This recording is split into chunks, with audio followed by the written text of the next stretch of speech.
108 یہ آیات ہمیں توجہ کرواتی ہیں، اس دھوکے سے ہمیں خبردار کرتی ہے جو بندہ کہتا ہے ابھی تو زندگی پڑی ہوئی ہے، انشاءاللہ کل یہ کر لیں گے، پرسوں توبہ کر لیں گے، یہ کر لیں گے۔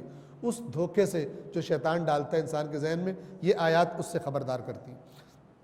108 کہہ دیجئے یہی میرا راستہ ہے، توجہ کے ساتھ سنیے اس کو، میں اور میرے پیروکار۔ ہم میں سے کون ہے جو کہے کہ میں رسول کا پیروکار نہیں ہوں؟ کہتے سارے ہیں، لیکن ہے کون؟ یہاں سے دیکھ لیجئے کون ہے پیروکار اور کون نہیں ہے، یہاں سے دیکھ لیں۔ تمام لوگ جو سن رہے ہیں، جن تک یہ بات پہنچ رہی ہے، قرآن کی بات بدل نہیں سکتے۔ یہ چیز جو اس آیت میں بتائی جا رہی ہے ہماری زندگیوں میں یا نہیں ہے؟ اے رسول کہہ دیجئے یہی میرا راستہ ہے، میں اور میرے پیروکار پوری بصیرت کے ساتھ اللہ کی طرف دعوت دیتے ہیں۔ ہم انسانوں کو خدا کی طرف بلاتے ہیں، اور یہ کام ہم پوری بصیرت سے کرتے ہیں، دیکھا دکھائی نہیں کرتے، اندھی بغیر سوچے سمجھے، کیسے ہمارے مثلاً جیسے وہ باپ دادا والا ایمان ہوتا ہے، وہ نہیں ہے۔ یہ پوری بصیرت کے ساتھ گویا کہ یہ ہم کائنات کا بہترین کام پاتے ہیں۔ اس کو کائنات کا بہترین کام ہے جس کے لیے اللہ نے اپنے نبیوں کو چنا ہے، اور وہ کام کیا ہے؟ لوگوں کو اللہ کی طرف دعوت دینا۔ جو لوگ اللہ سے غافل ہیں اور چیزوں میں پڑے ہوئے ہیں، ان کو خدا کے ساتھ جوڑ دینا، یہ کائنات کا بہترین کام ہے۔ اس لیے اللہ نے کائنات کی بہترین ہستیاں اس کام کے لیے چنی۔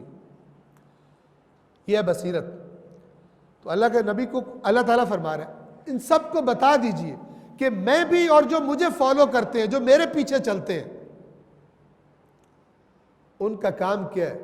پوری بصیرت کے ساتھ لوگوں کو اللہ کی طرف دعوت دیتے ہیں۔ اور اس میں یہ بات بھی چھپی ہوئی ہے کہ پہلے اچھی طرح خود دین کی بات کو سمجھتے ہیں تاکہ سمجھا سکیں۔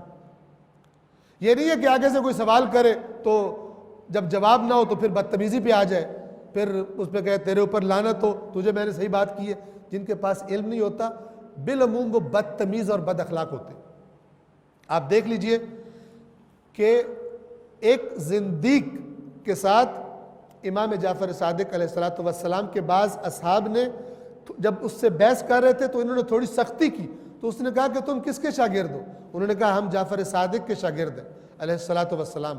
تو اس نے کہا کہ نہیں، میں تو تم سے زیادہ اس سے سخت باتیں کرتا ہوں، لیکن اس کا لہجہ میرے ساتھ ہمیشہ مجھے بڑے اطمینان سکون سے علمی جواب دیتا ہے، تم ان کے شاگرد نہیں ہو سکتے۔ آج تو علامت ہی بعض لوگوں نے کیا بنا دیا، اور تیرے اتنے لعنت اور فلان اور بدتمیزی اور بد اخلاقی۔ یہ مکتب اہل بیت والوں کی روش نہیں ہے، یہ اس کی روش ہے جس کے پاس دلیل نہیں ہے۔ اس کو پھر غصہ آتا ہے کہ اس کو اپنی شکست فیل ہوتی ہے، تو وہ پھر اپنے جذبات دکھا کر اور بدتمیزی کر کے اپنی اس شکست کو چھپانے کی کوشش کرتا ہے۔ جذباتی جو ہے وہ پہلو میں عقلی پہلو کو مخفی کرنے لگتا ہے۔ یہ اہل بیت اطہار کا طریقہ نہیں ہے۔